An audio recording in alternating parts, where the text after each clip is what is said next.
Before visitors enter into the history of the Auschwitz concentration camp,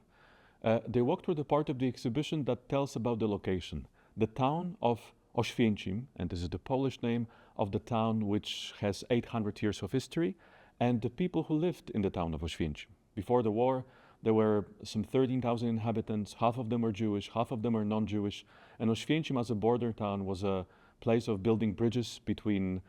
cultures, religions, nationalities, a very interesting place of coexistence of many different groups of people, and later it was all destroyed by the tragedy of Auschwitz. And here you can see two very different kinds of objects that tell about the local life. Some of the items from the great synagogue of Oświęcim, which tells about the religious Jewish life, and there was not one but many synagogues in the town. And on the other side you can see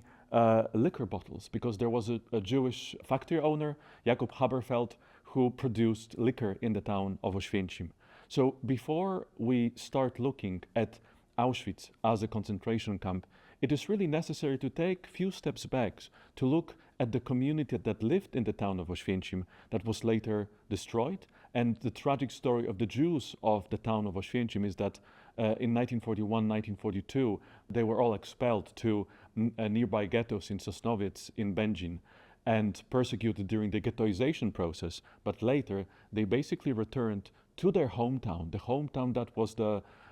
site of their lives, joys, education, friendships, and they returned to their hometown, which the Germans changed into a factory of death. And most of the local Jews from the town of Oświęcim were murdered in the camp of Auschwitz.